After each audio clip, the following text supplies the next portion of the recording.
when I hear you come out with these experts and that, to me, I'm just a layperson. I'm just a worker. And these people are running the company. It's like Gina Miller when she talks. She talks about the country as if it's a limited company.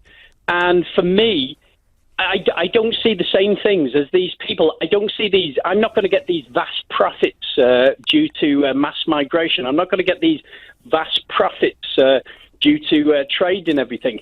Have you got a mortgage? 1,000 jobs.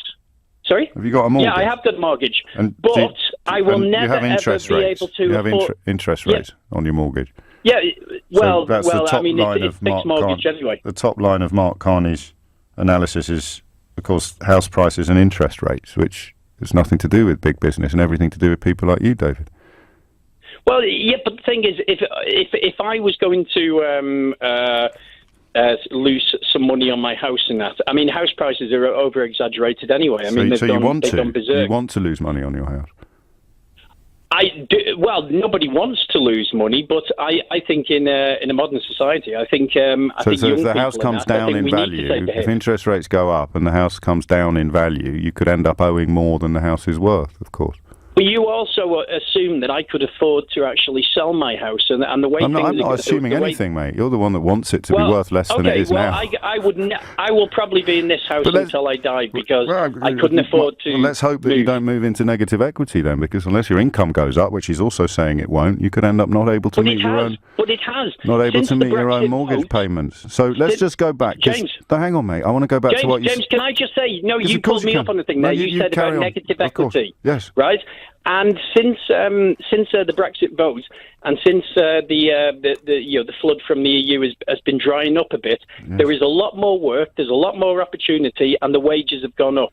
Well, for you, for Brexit has been sort of great for me and the wife. What line of work are you in?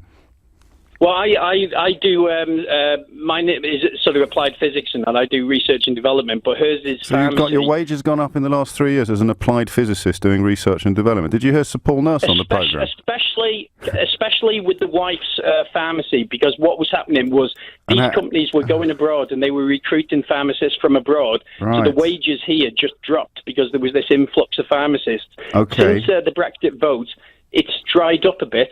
So the wages have gone up. There's loads more work. It's great. It's happy days. Okay, so I believe you, mate. Seriously, most people listening do as well, I'm sure. And I mean, the former head of the Royal Society, the Nobel Prize-winning scientist Sir Paul Nurse, when he explained that scientific research, which is what you do, will be absolutely decimated by Brexit. He's probably wrong as well, is he? Well, it wasn't before, because you had Brian Cox on him. Funny enough, I actually was taught physics by one of Brian Cox's. But I'm not talking about him. I'm talking about Sir Paul Nurse. Yeah. And if you can let me answer you, you're talking about Brian Cox. Before all this, you were saying about how are we going to sort of our standards and everything. How are we going to, sort of meet these regulations with Europe? No, I never said that, mate. Pharmacopoeia. David, I'm enjoying talking to you, but you're saying I've said things that I've never said.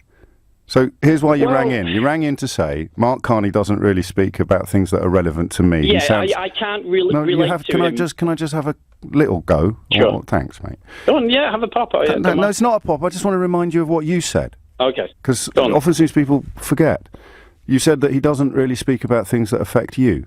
So I mentioned mortgages and interest rates, and you ended up effectively saying that it will be okay if your house goes down in value and your mortgage goes up. Now, hand on heart, you don't mean that, do you?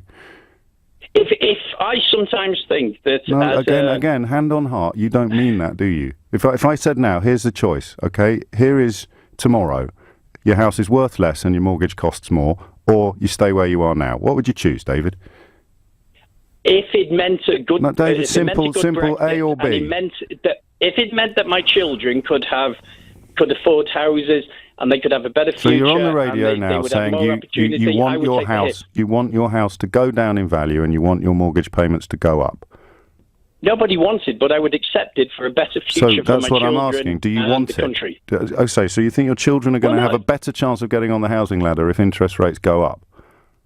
My children would have a better chance if the houses came down in price, because there's no way there's no point in saying why would people sell their why would people be more likely to sell their house if it's come down in value? It's a supply and demand issue at the moment. Well, they're not, but when they build new houses, you want to see the new houses around here. They're executive houses that I couldn't afford. Okay. So how are children going to be able to afford these things? Yeah, I hear you, and they're going to be able to afford them a lot more easily if interest rates go up. So we'll just agree. We'll park that. Simple question. Well, no, but the prices will come down. Yeah, the prices will come down, and that's good because you want your house to be worth less. We've already established that. Yeah, but you're talking hypothetical, aren't you? Well, again, everything's hypothetical. It's an economic forecast exactly, David, you mate, just hit it on the nail. Yes, well, hit the nail on the head is the phrase you're looking for. But everybody listening already knew that.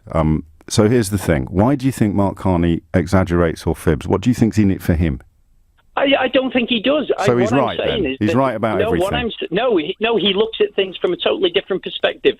Things that affect big business and they affect people who've got it's mortgage rates and house prices. How can you say that only affects big business? It won't affect my children. If the house prices drop down by a third tomorrow, my children would be better off in that. At least they could raise a deposit. I love you, mate, and I hope you're right. I really do, for your children's sake. The worst recession since the 1930s, and you think it would be great.